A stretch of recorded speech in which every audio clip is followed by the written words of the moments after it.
정말 우리가 기쁨이 주제가 되고 기쁨이 일상이 되는 2024년이 되시기 바랍니다.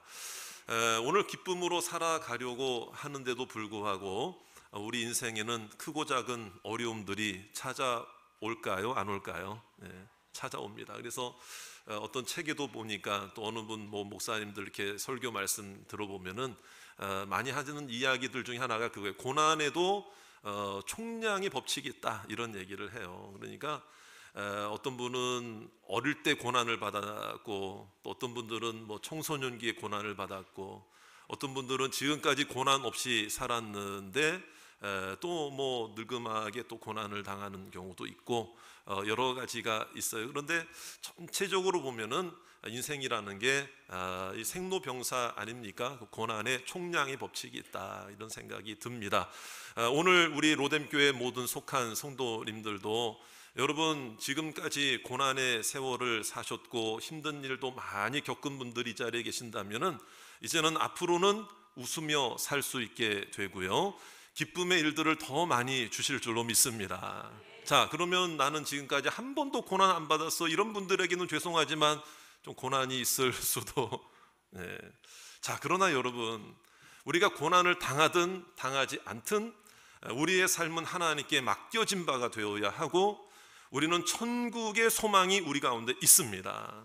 그래서 영원한 고난, 일시적인 고난은 찾아올 수 있어도 영원한 고난, 영원한 죽음으로부터는 우리는 예수 그리스도 안에서 해결을 받았습니다. 할렐루야. 예수 안에서 소망이 있습니다. 믿습니까? 그럼에도 불구하고 인생의 고난은 힘들어요, 힘들어요, 기뻐요? 힘들잖아요. 그래서 이 욥의 모습을 보면은, 그래서 성경에도 힘든 일 당하고 어려운 일 당할 때 저를 따라 합시다. 욥의 인내를 보라. 욥을 생각해라. 욥을 기억하라. 그러니까 그럴 정도로 이 욥은 고난의 아주 대명사입니다. 고난의 대표자입니다. 그런데 여러분, 욥이 한번 여쭤볼게요. 신앙생활 잘 못해서 고난받은 거예요? 신앙생활 잘했는데도 고난받은 거예요? 네, 그러니까 그걸 통해서 우리가 알 수 있는 것은 뭐냐면, 아무리 믿음으로 사는 자에게도 고난은 찾아온다, 안 온다? 찾아올 수 있다.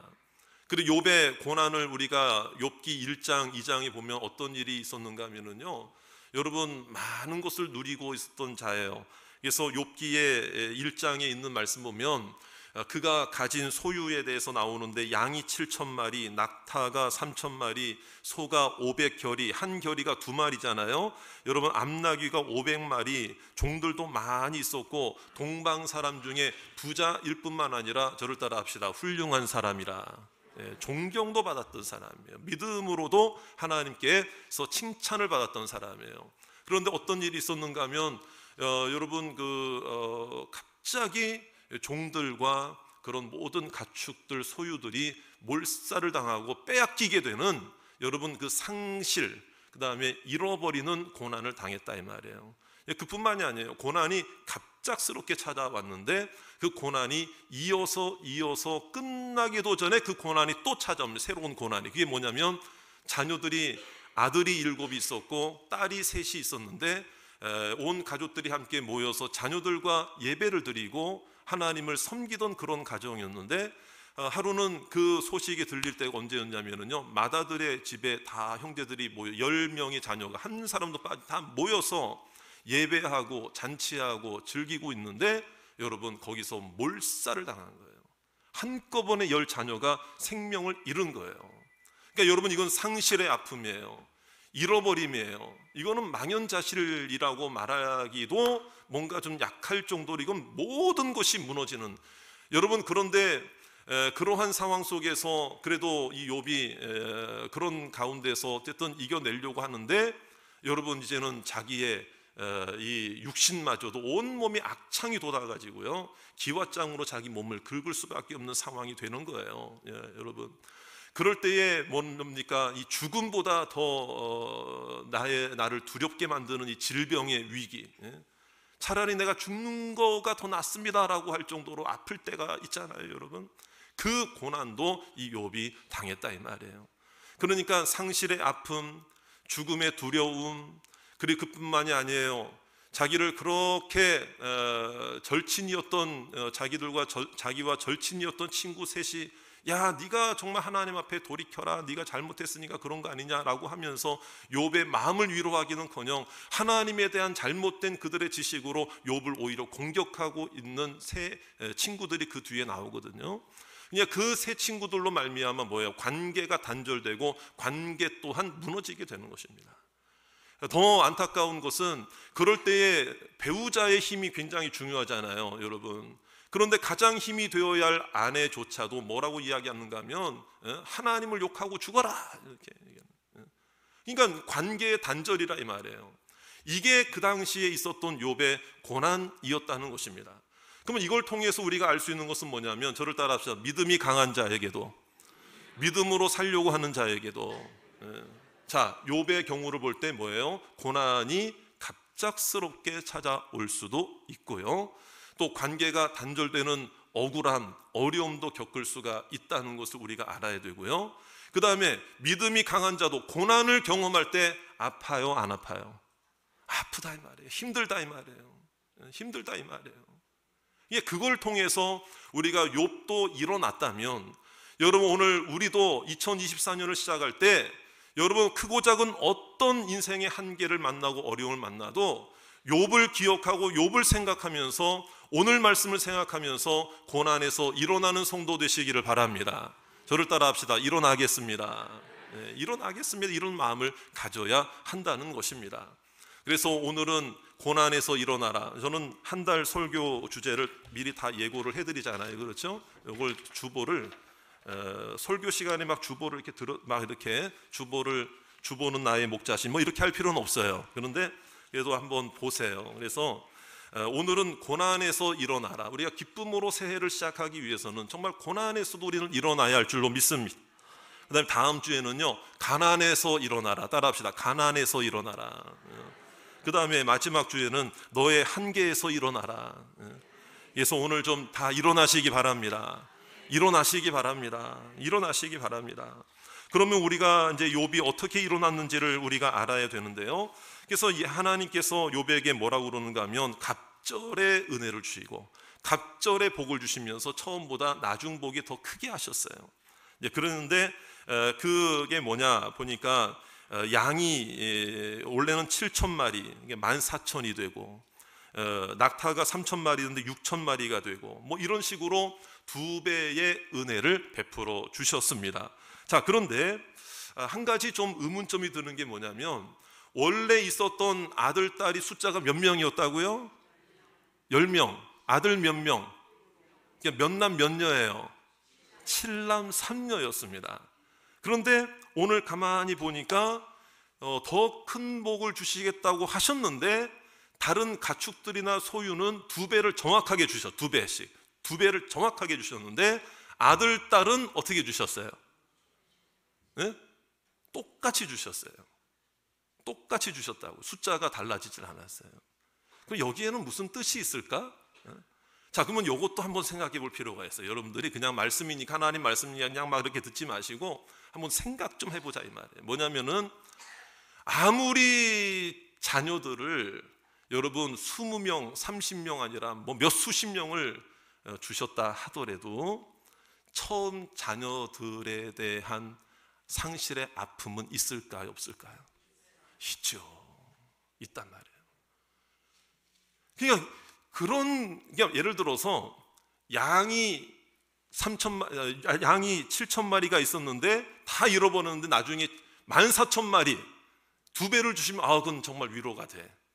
7,000마리 뭐 생각도 안 날 수 있어요. 기억도 안 날 수 있어요. 그런데 여러분, 내 자녀는 다른 거예요. 그렇죠? 아무리 뭐 새로운 자녀들을 주셨다 하더라도 처음 자녀들이 생각날까 안 날까요?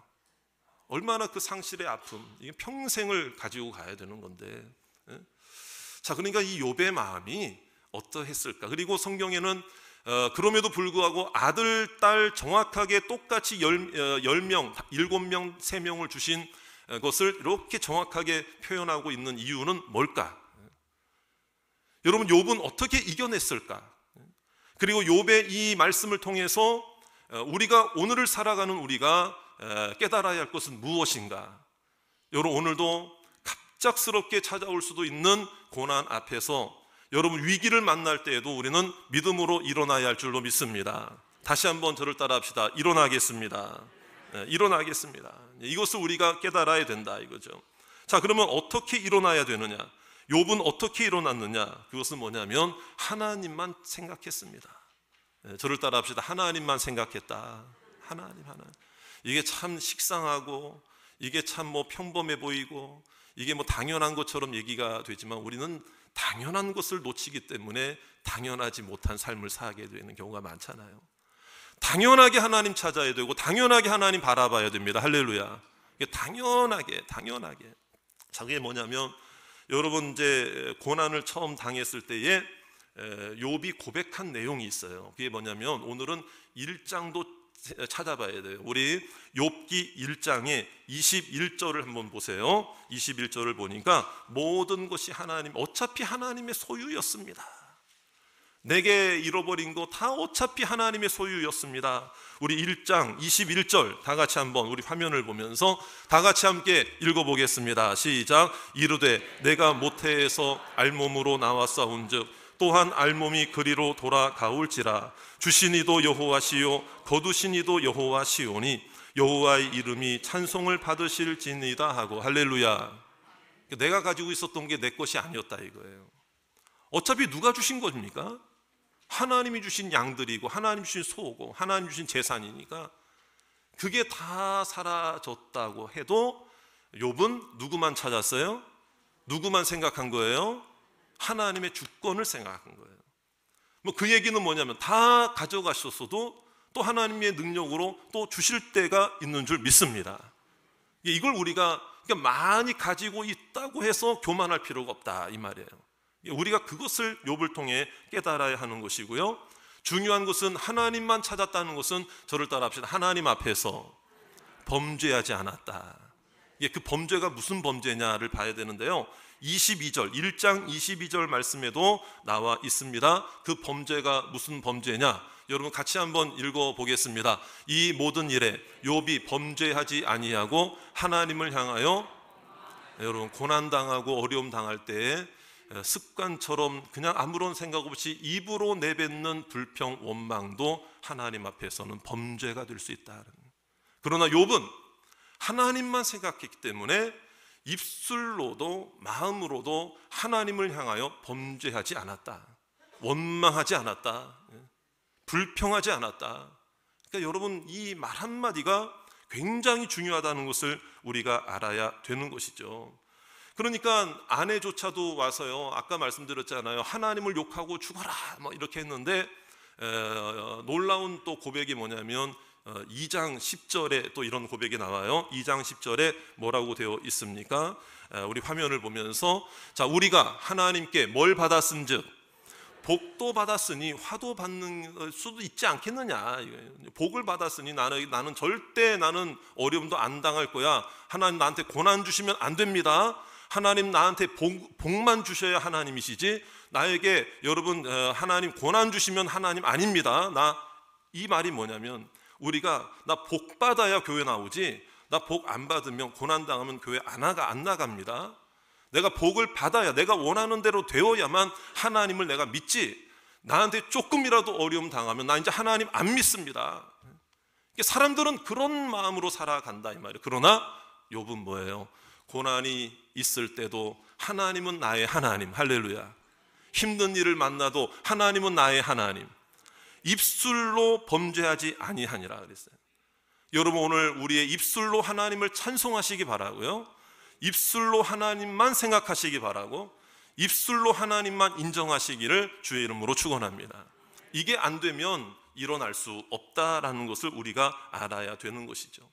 그러면서 욥이 이제 그 고난의 세월들을 견디고 이제는 고난의 터널이 이제 끝나게 될 때쯤 되어서 같은 그 장이에요. 42장이니까 한번 찾아보실까요? 42장에 5절을 한번 쳐다보세요. 5절 한번 찾아보세요. 5절입니다. 42장의 5절. 우리 같이 찾으신 분들 중심으로 다 같이 한번 읽어봅니다. 시작. 내가 주께 대하여 귀로 듣기만 하였사오나 이제는 눈으로 주를 배움나이다. 할렐루야. 고난에서 일어나는 자는 하나님을 더 깊이 알게 될 줄 믿습니다. 하나님을 더 깊이 체험하게 될 줄로 믿습니다. 여러분, 은혜 받은 거예요. 고난을 통해 은혜 받는 거예요. 고난을 통해 은혜를 상실하지 마시고 고난을 통해 오히려 은혜를 경험하시기를 바랍니다. 하나님이 살아계심을 깨닫기를 주의 이름으로 축원합니다. 그러니까 일어날 수 있었던 거예요. 여러분, 하나님께서 이렇게 일어나는 욥의 마음을 왜 모르실까요? 그래서 하나님이 채워주시고 하나님이 행하신 일들이 무엇입니까? 욥의 마음을 만져주시더라 이 말이죠.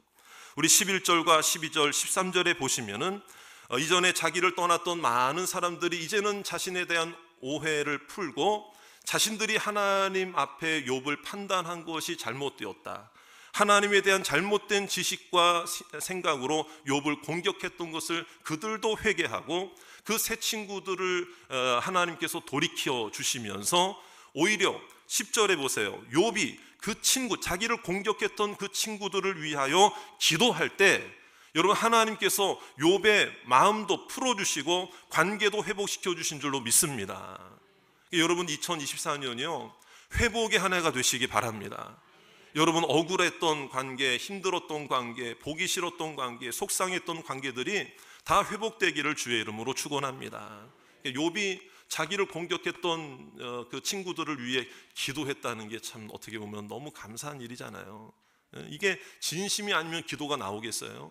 하나님이 물론 시키셨어요. 그러나 시킨다고만 되는 겁니까? 아니에요. 욥의 마음속에 그래, 저 사람들도 얼마나 불쌍한 인생이냐, 저 사람들도 얼마나 고난이 있었을까. 그러니까 우리는 남들을 생각할 때 나도 고난이지만, 따라합시다, 나도 힘들지만 우리 옆에 있는 사람 보면서 얼마나 힘들까, 참 얼마나 애쓸까, 얼마나 참 피곤할까, 얼마나 참 인생이 괴로울까. 2023년도 참 힘겹게 살아왔는데 2024년도에 이렇게 또 우리 예배 자리에 항상 앉는 자리에 앉으시죠 보통? 자, 우리 옆에 있는 분 얼굴 한번 딱 쳐다보세요. 2024년도에는 울상이었는데 2024년도에 어떻게 좀 인상이 좀 펴졌습니까? 어떻게 좀 기쁨의 얼굴로 보이십니까? 네.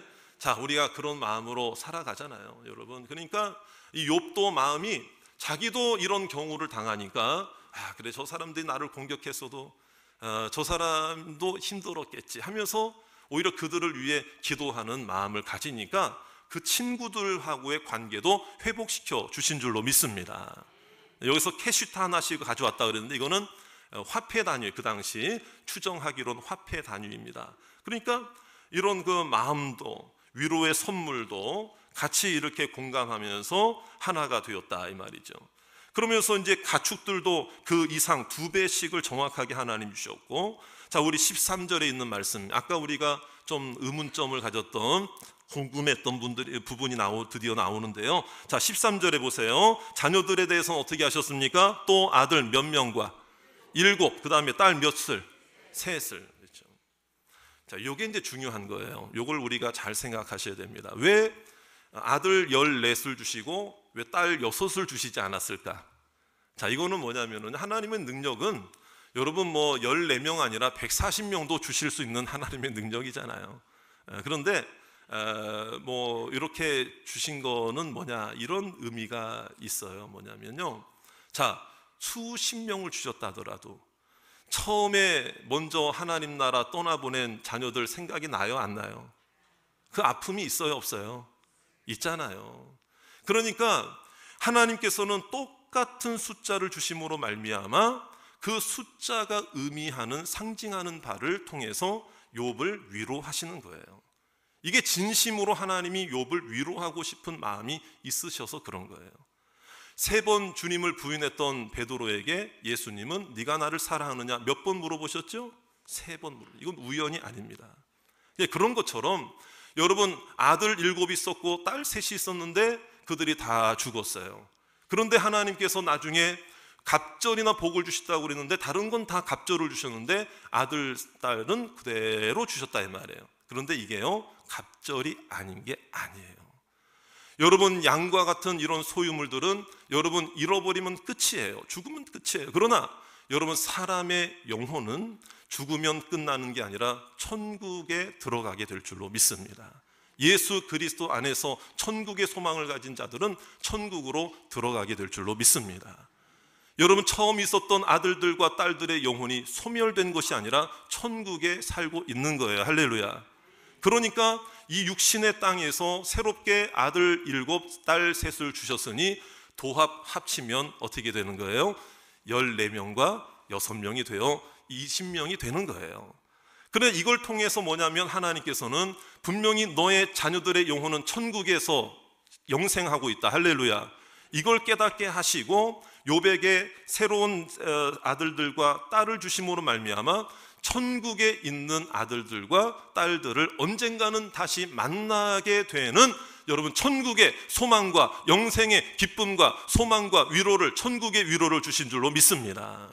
하나님의 방법이죠. 하나님의 은혜의 손길이에요. 여러분, 아들 5, 딸 5이었다면 그것도 좀 뭔가 밸런스가 안 맞아요. 근데 똑같이 처음 있었던 숫자대로 그렇게 하신 것은 하나님의 세밀하신 손길이었고, 이때 당시로 욥이 한 70세 정도 되었다고 다른 문헌에 보면은 우리가 추정을 할 수가 있는데, 그 이후에 140년을 더 살면서 손자 4대까지 보고 여러분 기한이 차서 죽었다. 그러니까 한 200세 이상 이렇게 살았다, 이렇게 추정할 수 있잖아요. 그 이유가 뭐예요?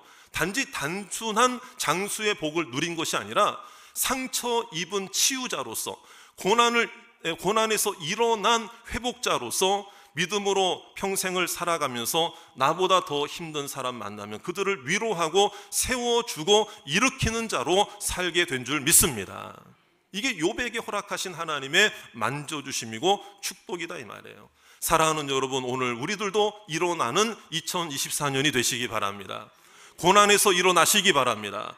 우리에게도 욥의 모습이 있다는 거예요. 욥의 인생은 우리의 인생이기도 합니다. 고난은 절대로 예상할 수 없습니다. 갑자기 찾아올 수 있고, 또 하나의 고난이 끝나기도 전에 또 하나의 고난이, 새로운 고난이 닥칠 수도 있습니다. 이것은 뭐냐? 고난 앞에서는 겸손해야 된다, 이 말이에요.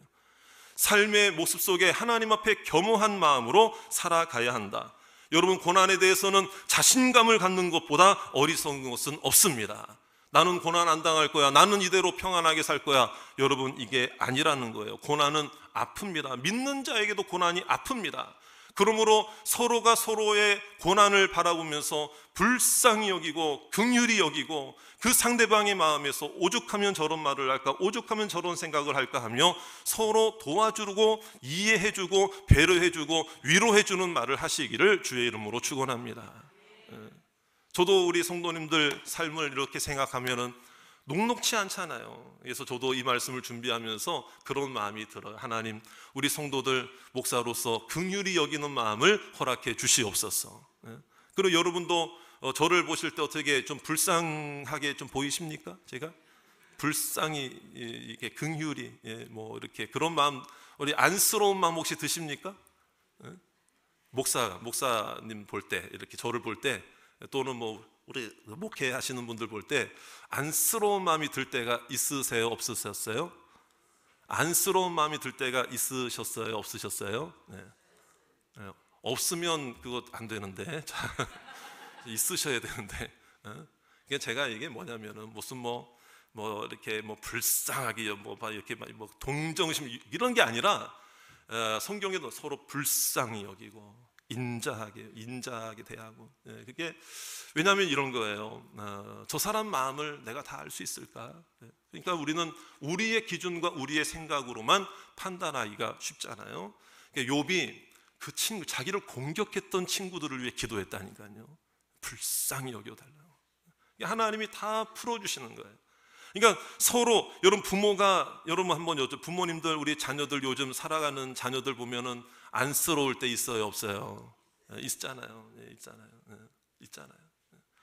그러니까 저도 뭐 어떻게 보면은 뭐 그렇게 큰 걱정이나 뭐 큰 근심이나 고난 이런 건 없어요. 없는데 하루하루 하나님 은혜 주셔서 살아가는데, 저희 부모님들이 저희는 양가 부모님들이 다 아직 생존해 계십니다. 우리 부모님 다 계시는데, 저는 우리 부모님들한테 오히려 제가 따라갈 수 없는 부분이 있어요. 그게 뭐냐면은 전화 통화를 한다든지 만날 때든지 항상 하시는 이야기, 아이고 사느라고 애쓴다, 목회하느라고 애쓴다. 이런 그 말씀하시는 거를 들으면은 그게 뭐 빈말은 물론 아니죠.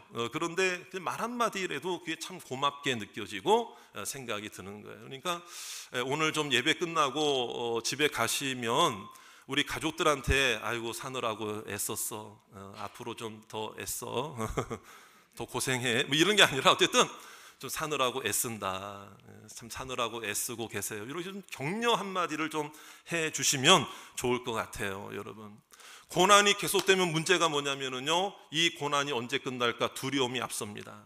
믿는 자들도 아픕니다. 그러니까 우리가 서로 그런 말을 해주고 함께 용기를 실어 주어야 한다라는 것입니다. 여러분, 언젠가는 고난이 끝나게 될 줄로 믿습니다. 그래서 여러분, 욥의 회복이 우리의 회복이 되기를 주의 이름으로 축원합니다. 욥을 보면서 나도 일어나야 할 줄로 믿습니다. 서로 일으켜 세워주시기를 원합니다. 우리에게는 천국의 소망이 있습니다. 천국의 영생의 기쁨이 있습니다. 하나님의 자녀의 기쁨이 있습니다. 할렐루야. 그래서 여러분, 고난당할 때 아프지만 절대 우리는 하나님만은 포기하면 안 됩니다. 입술로라도 하나님께 대해 원망하지 마시고요. 여러분, 쉽게 그냥 뭐 아무 생각 없이 원망 한마디, 불평 한마디, 하나님에 대해서, 교회에 대해서, 은혜 받은 거에 대해서, 말씀에 대해서 이렇게 불평하잖아요. 그게 다 고스란히 그걸 듣는 사람들한테 다 이 영향이 끼칩니다. 특히 내 자녀들한테 영향이 갑니다. 그러니까 여러분, 오늘 우리가 이 욥이 이런 은혜를 경험했을 때, 여러분 그 이후에 140년을 더 살면서 천국 갈 때까지 불평했을까요? 안 했을까요? 이런 경험을 한 자는 불평 안 해요. 그러니까 여러분, 나의 원망 한마디가 가정을 일어나지 못하게 할 수도 있고요, 고난받고 있는 누군가를 일어나지 못하게 할 수도 있다. 나도 일어나지 못하게 할 수 있다. 이런 생각을 해야 됩니다. 그래서 여러분, 어떤 경우에도 입술로라도 하나님을 향한 원망이 나오지 않으시기를 바랍니다. 마음으로도 하나님이 하시겠지, 저를 따라 합시다. 하나님이 하실 거야. 하나님의 뜻이 있겠지. 요게 그거를 이길 수 있는 방법이에요. 다시 한번, 하나님이 하실 거예요. 하나님의 뜻이 있겠죠. 이게 스스로도 생각을 해보라 이 말이에요. 그러면서 2024년도에는 정말 일어나는 경험을 하시기 바랍니다. 승리의 경험을 하시기 바랍니다. 늘 패배자처럼 나는 안 돼, 나는 실패했고, 나는 고난이 또 찾아왔고, 그러니까 고난을 너무 당연하게 생각하면 안 돼요. 그러니까 어떤 분들은 그런 얘기를 해요. 참 안타깝더라고요. 뭐냐면은요, 고난이 너무 계속되니까 행복하대. 지금은 행복한데 기쁜 일이 생겼는데, 감사할 일이 생겼는데, 고난을 너무 길게 당했다 보니까 그분이 하는 이야기가 뭐냐면, 이 지금 행복이 내 행복이 아닌 것 같아요. 금방 이 행복이 순간이 짧아지고 또 고난이 찾아올 것만 같은 이 두려움, 이게 두려움의 깊이죠. 두려움의 깊이. 반대가 돼야 돼. 우리는 행복함의 깊이가 깊어져야 됩니다. 사랑의 깊이가 깊어져야 됩니다. 그러니까 그 얘기를 딱 듣는데 제 마음속에도 우리 성도님들을 생각하게 되더라고요. 그러면서 하나님, 우리 로뎀에 속한 모든 성도님들은 이왕이면 고난을 만나도 그 고난이 빨리 끝나게 해 주시옵소서. 짧게 끝나게 해 주시옵소서. 바로 일어나게 해 주시옵소서. 그런 마음이 들더라고요. 여러분, 지금 있는 행복, 하나님이 내게 해주신 행복으로 누리시기를 바랍니다. 기쁨으로 누리시기를 바랍니다. 넘어져 있으면 안 된다는 것입니다. 그러므로 모든 것에 감사하는 마음을 가져야 오늘 우리는 일어날 수 있습니다. 저를 따라 합시다. 받아들이면, 다시 한번요, 받아들이면 이겨낼 수 있습니다. 아까 욥도 고난 당했잖아요. 그러니까 이 고난도 때로는 받아들이면 이길 힘도 주실 줄로 믿습니다. 여러분, 한번 여쭤볼게요. 인생이 참 불편할 수 있어요. 어려울 수 있어요. 고난당하면 힘들어요. 어려워요. 그런데 지금 생각해보면 어떤 분은 그래요. 지금까지의 삶이 힘들었습니다. 편치는 않았습니다. 그런데 지금 참 행복합니다. 하나님 안에서. 이렇게 말하는 분하고요. 편하게 살았습니다. 아쉬운 것 없이 살았습니다. 그런데 지금 불행합니다. 나는 행복하지는 않습니다. 이런 고백하고, 여러분 어떤 고백을 원하십니까? 어떤 고백하기를 원하십니까? 여러분 힘들었어요. 고통도 있었어요. 참기 힘들었어요. 불편했어요. 편치는 않았어요. 그러나 내 인생 돌아보니 하나님 안에서 나는 지금 행복한 인생 살았습니다. 할렐루야. 이런 고백 우리가 해야 되지 않겠습니까? 그렇죠? 여러분, 받아들인다는 건 내 생각을 하나님께 맡기는 거예요. 그래서 나의 약함, 나의 고난, 여러분 하나님께 맡기시기를 주의 이름으로 축원합니다. 요즘 그 텔레비전 프로그램에 보면은요, 싱 어게인이라는 게 있어요. 무명 가수들이 오디션해서 이제는 유명 가수로 자신의 이름을 알리고 활동을 더욱더 이렇게 활성화하는 그런 취지로 있는 프로그램이 있습니다. 싱 어게인 지금 한참 이제 진행되고 결선 이제 남겨놓고 있거든요. 생방송만 남겨놨어요. 여러분 싱 어게인 다 보셨죠? 싱 어게인 아시죠? 근데 한 두 분만 이제 대답을 하시는 것 같아. 자, 여러분 좀 이런 것도 좀 볼 필요는 있어요. 참 이상해. 성경도 안 보지, 기도도 안 하지, 예배도 참석 안 하지, 뭐 책도 안 읽지, 텔레비전도 안 보지. 텔레비전 좀 보세요. 싱 어게인. 근데 제가 이제 왜 말씀드리냐면요, 거기 한 출연자가 딱 있는데 처음에는 이름을 밝히지 않아요. 그래서 몇 호 가수 뭐 이런 식으로 나와요. 그런데 한 젊은 남자 청년이에요. 이렇게 뭐 한참 젊죠. 근데 그 청년 가수가 나와서 이제 49호래, 49호. 이제 본인 이름, 그게 아직 실명을 밝히지 않았으니까. 그런데 기타를 하면서 그 음악도 하고 이제 노래도 하는 친구예요. 그런데 인터뷰를 하는데 어떤 이걸 기타를 하는데 자기는 좀 약점이 있대, 장애가 있대. 뭐냐면 초등학교 2학년 때 요 검지, 총 쏠 때 요거 있잖아요, 검지. 요게 절단 사고가 나가지고요, 못 쓴다는 거예요. 다시 붙이긴 했는데 못 쓰는 거예요. 정상 안 돼요. 그러니까 이 기타를 치더라도 몇 손가락으로 해야 돼요? 네 손가락인데 엄지는 이게 기타를 이렇게 같이 이제 네 손가락으로 해야 되니까 이게 얼마나 핸디캡이고 약점입니까? 그렇죠? 그래서 불편하거나 힘든 것 없었습니까? 초등학교 2학년 때 그런 사고를 당했다고 생각해 보세요.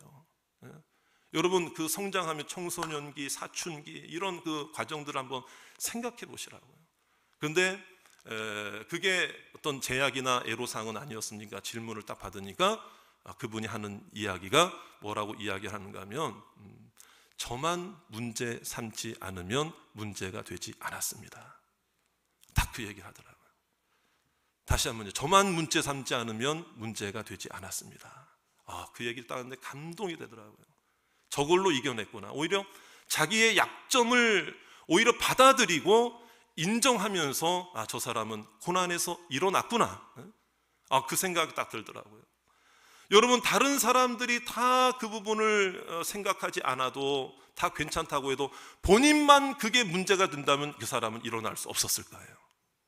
그런데 여러분 다른 사람 나를 뭐라고 해도 나는 이 부분이 나에게 약점이 아니라 오히려 나만 문제 삼지 않으면 문제가 될 수 없다라는 그 자신감과 열정과 그 열망이, 음악에 대한 열정이 여러분 끝나지 않은 거예요.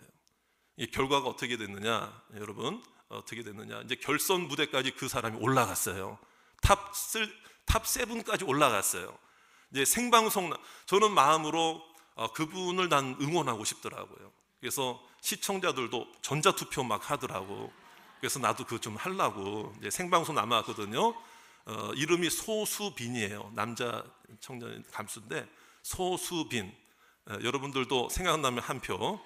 뭐 저랑 뭐 관계 있는 분은 아니에요. 근데 그 말이 너무나도 감동이 돼가지고 나도 한번 전자투표 한번 해봐야지. 싱 어게인 3를 여러분 이제 이번 주 목요일 날 밤 10시에 하는데 여러분 성경도 보고 전도도 하고 기도도 하면서 여러분 싱 어게인도 보시길 바래요. 그런데 참 그 얘기를 하더라고요. 너무 도전이 되더라고요. 사랑하는 여러분, 나만 문제 삼지 않으면 이길 수 있습니다. 하나님이 문제 삼지 않습니다. 하나님께서 내 약함도 거두어 주실 줄 믿습니다. 이길 수 있는 힘도 주실 줄 믿습니다. 한번 여러분 여쭤볼게요. 솜이 무거워요? 쇳덩어리가 무거워요? 이불 솜이 무겁습니까? 쇳덩어리가 무겁습니까? 그러면 그 다음 질문을 드릴게요. 솜 100kg과 쇳덩어리 100kg은 뭐가 더 무거울까요? 그래도 쇠가 무겁습니까? 여러분, 그게 우리의 편견이고 우리의 선입관 아니겠느냐 이 말이에요. 쇳덩어리는 무조건 무겁다고 생각해. 아니에요, 여러분. 내가 그것을 가볍게 보느냐, 내가 그것을 무겁게 생각하느냐, 여러분 오히려 나의 삶의 짐을 하나님 가볍게 해달라고 기도하기 전에 내 허리에 힘을 달라고 기도하시길 바라고요. 내 어깨, 기도의 어깨에 어깨에 힘을 달라고 기도하시기를 바랍니다. 여러분, 일어나는 새해가 되시기 바랍니다. 하나님께 맡기는 새해가 되시기를 바랍니다. 욥을 통해서 어제보다 오늘이 아름답고 인생은 단막극이 아닙니다. 새로운 임학이 시작될 줄로 믿으시고, 여러분 처음보다, 저를 따라 합시다. 처음보다, 지금보다 끝이 아름다운 성도 되게 하옵소서. 믿습니까? 여러분 서로에게 한번 인사합시다. 끝이 아름다운 성도님 되세요. 끝이 아름다운 분들 되세요. 자, 그런 믿음으로 우리가 서로 좀 불쌍히 여기면서 인정하고 세워주면서 오늘 이 믿음으로 승리하시는 저와 여러분들 다 되시기를 주의 이름으로 축원합니다.